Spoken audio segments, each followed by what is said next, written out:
تھوڑا سا میں چاہوں گا کہ ہائی لائٹس کے طور پر پوائنٹس وائز آپ کو سمجھاتا جاؤں کہ واقعہ کربلا میں ہمارے لیے کیا کیا میسج ہیں. سب سے پہلے یہ واقعہ کربلا ہوا کیوں؟ What is the reason behind this?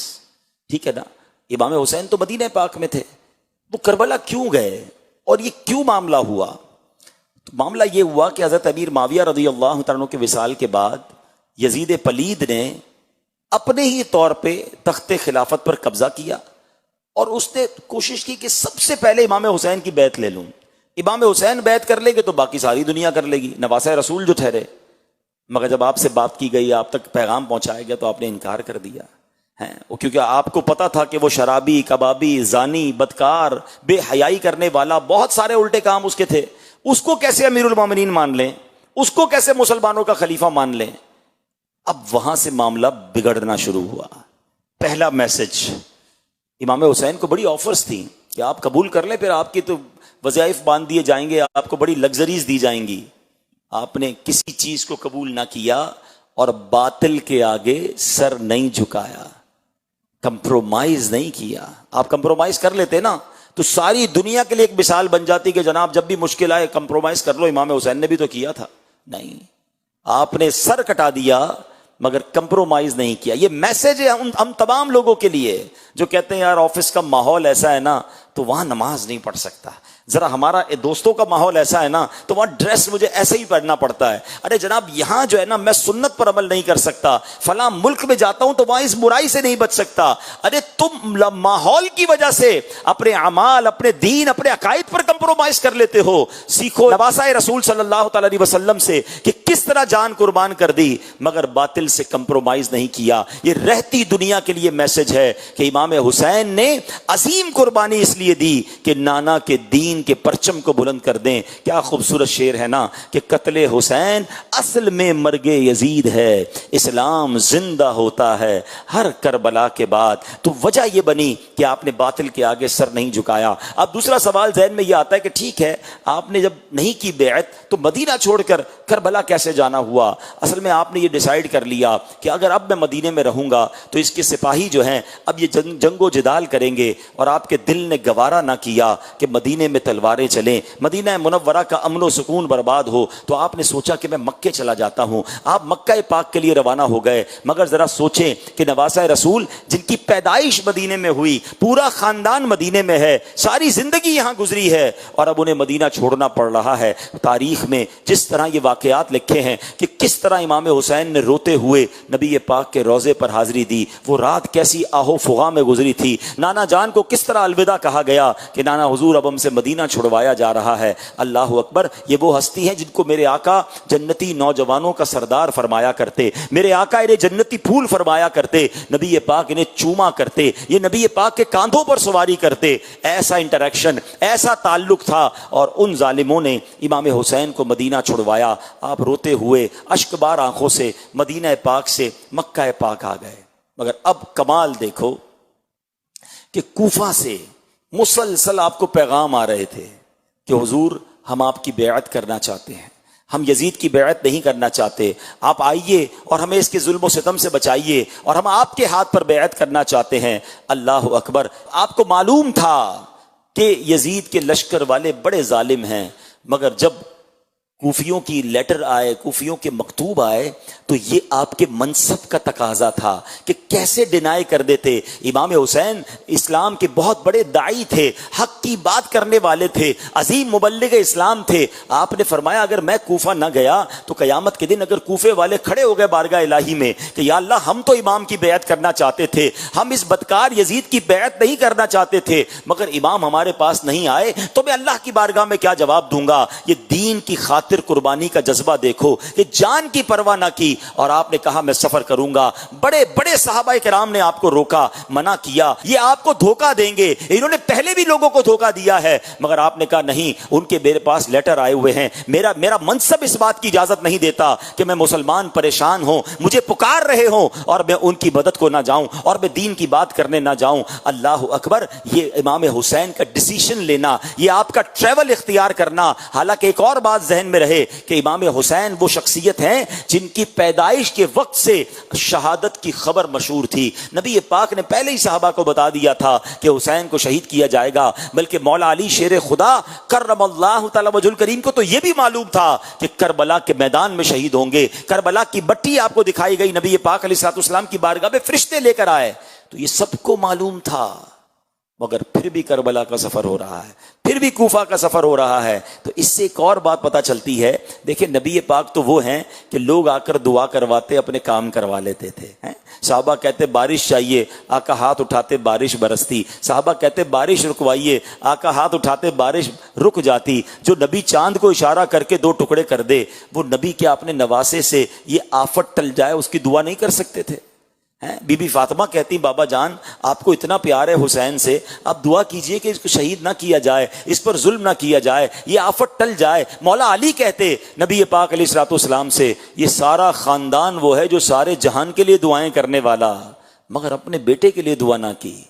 اس کے پیچھے علماء نے لکھا کہ یہ سب پریپیئر تھے اس امتحان کے لیے, سب اپنے بچے کو گویا خونے جگر پلا رہے تھے. امام حسین کی تربیت ہو رہی تھی کہ آگے جا کے تم نے دین پر قربان ہونا ہے. پتہ تھا پھر بھی صبر تھا.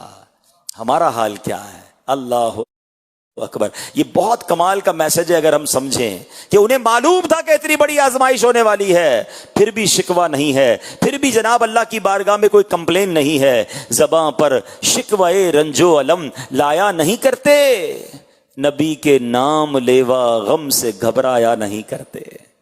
بہت سارے اس میں تو پیغام ملتے ہیں نا. لوگ آج کل عجیب عجیب باتیں کرتے ہیں کہ یار میں تو نماز بھی پڑھتا ہوں, روزے بھی رکھتا ہوں, صدقہ بھی دیتا ہوں, میرے مسئلے ہی حل نہیں ہوتے, میری پریشانی دور نہیں ہوتی, پتہ نہیں میرا کیا قصور ہے. ارے اللہ کے بندو, اول تو یہ کہنا نہیں چاہیے میرا کیا قصور ہے, ہم تو ہیں ہی قصوروار. لیکن اگر کسی نیک شخصیت پر واقعی آزمائش آ رہی ہے تو مجھے بتاؤ نا, کربلا والوں سے زیادہ نیک کون تھا؟ انہیں بھی تو امتحان آیا نا, اور وہ امتحان میں کامیاب ہوئے. اور آج ہم چھوٹی سی آزمائش پر شکوے, شکایات, کمپلین نہ کریں. ایسا امیر اہل سنت بڑا پیارا میسج دیتے ہیں, فرماتے ہیں پیارے مبلغ معمولی سی مشکل پہ تو گھبراتا ہے. پیارے مبلغ معمولی سی مشکل پہ تو گھبراتا ہے. دیکھ حسین نے دین کی خاطر سارا گھر قربان کیا. امام حسین نے تو پورا گھر قربان کر دیا نا. اچھا پھر کیا ہوا؟ آپ مدینے سے مکے آ گئے اور آپ نے مزید کنفرمیشن کے لیے حضرت مسلم بن عقیل کو بھیجا. وہ وہاں گئے تو کوفے والوں نے ہزاروں کی تعداد میں آپ کی بیعت کر لی, اور انہوں نے لیٹر لکھ دیا کہ حضور یہاں تو معاملات بہت اچھے ہیں, ہزاروں لوگ میرے ہاتھ پر بیعت کر چکے ہیں, آپ آئیے, وہ آپ کا انتظار کر رہے ہیں. اب 3 ذوالحجہ کو امام عالی مقام, امام عرش مقام مکے سے کوفہ کے لیے روانہ ہوتے ہیں. ذرا سوچیے یہ کون سے دن ہوتے ہیں؟ 3 ذوالحجہ اور 9 ذوالحجہ میں کتنا فرق ہے؟ 5-6 دن کا فرق ہے. حج کے لیے ساری دنیا سے لوگ مکے آ رہے ہیں, مگر امام حسین کوفہ جا رہے ہیں کہ دین پھیلانا ہے. قربانی دی, پہلے مدینہ چھوڑا پھر مکہ چھوڑا, اور اب آپ جب جانے لگے تو وہاں حضرت مسلم بن عقیل کو شہید کر دیا گیا. امام حسین کو راستے میں یہ پتا چل گیا تھا کہ حضرت مسلم بن عقیل شہید ہو گئے ہیں. آپ نے اور آپ کے رفقا نے مشورہ کیا کہ اب نہیں جانا چاہیے, حالات عجیب و غریب ہیں.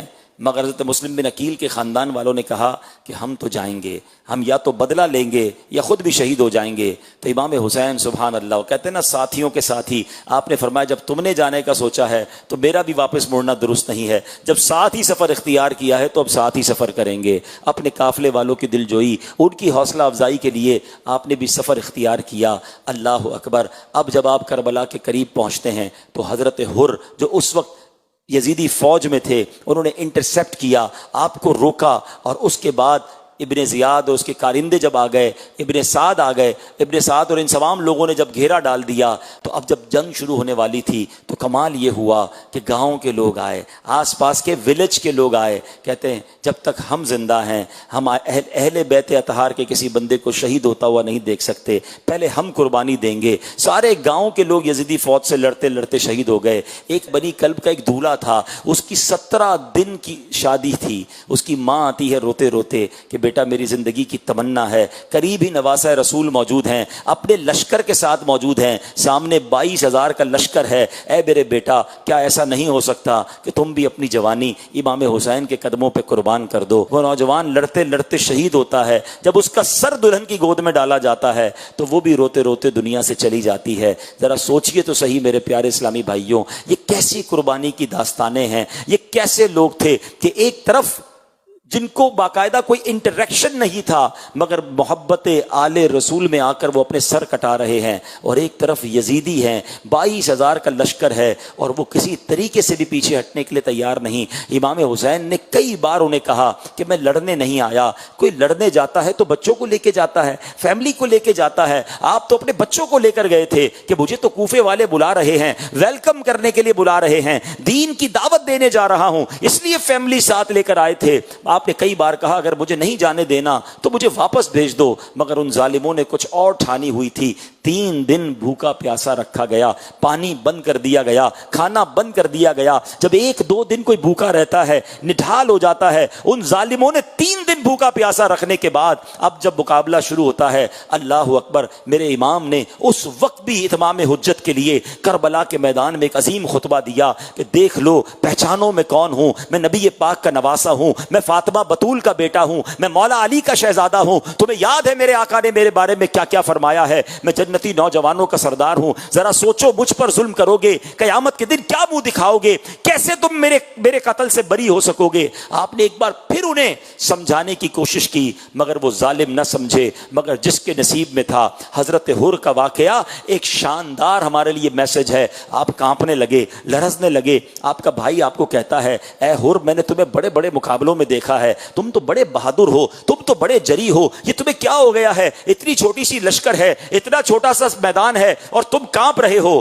اللہ اکبر، حضرت حر کہتے ہیں کہ میں ایسا لگتا ہے کہ جنت اور دوزخ کے درمیان کھڑا ہوں، دنیا مجھے کھینچ رہی ہے جہنم کی طرف مگر سامنے مجھے نواسہ رسول کے قدموں میں جنت نظر آ رہی ہے، میں ان دونوں کے درمیان لرز رہا ہوں کہ کہیں میری زندگی تباہ و برباد نہ ہو جائے، میں نواسہ رسول سے کیسے لڑائی کر سکتا ہوں۔ ایمان کی رمق دل میں موجود تھی۔ ادھر امام حسین نے اعلان کیا کون ہے جو ہمارے نام پر اپنی جان قربان کرے؟ بس یہ سننا تھا کہ حضرت حر نے اپنا گھوڑا دوڑایا، یزیدی فوج سے نکلے اور حسینی فوج میں جا ملے، اور وہاں جا کر پھر آپ نے امام حسین کے قدموں پر لڑتے لڑتے یزیدیوں کے ساتھ اپنی جان قربان کی۔ یہ ایک لمحے کا ڈیسیشن، کروشل ڈیسیشن، یہ ہمیں بہت کچھ بتاتا ہے۔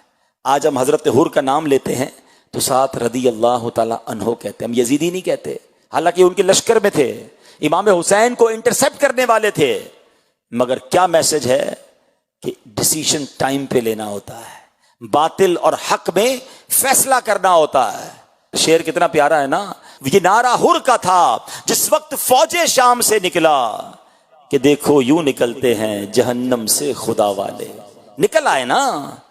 اب غور کرے میرے وہ اسلامی بھائی جو میرا بیان سنیں گے، ہم بھی زندگی میں سوچتے رہ جاتے ہیں یار کر تو غلط رہا ہوں، کما تو ٹھیک نہیں رہا، یار یہ عادت اچھی نہیں ہے، یہ جو میں باتیں کرتا ہوں نا یہ درست نہیں ہے، جو میں دیکھتا ہوں نا یہ ٹھیک نہیں ہے، ہاں میرا یہ کام غلط ہے، نکلنا چاہیے، چھوڑنا چاہیے۔ ادھر سے شیطان مشورہ دیتا ہے نہیں یار یہ چھوڑے گا تو پھر یہ نقصان ہو جائے گا، یہ معاملہ ہو جائے گا، بندہ بس سوچتا رہ جاتا ہے۔ خوش نصیب وہ ہوتا ہے جو فیصلہ کرتا ہے، باطل چھوڑتا ہے اور حق کی طرف آ جاتا ہے۔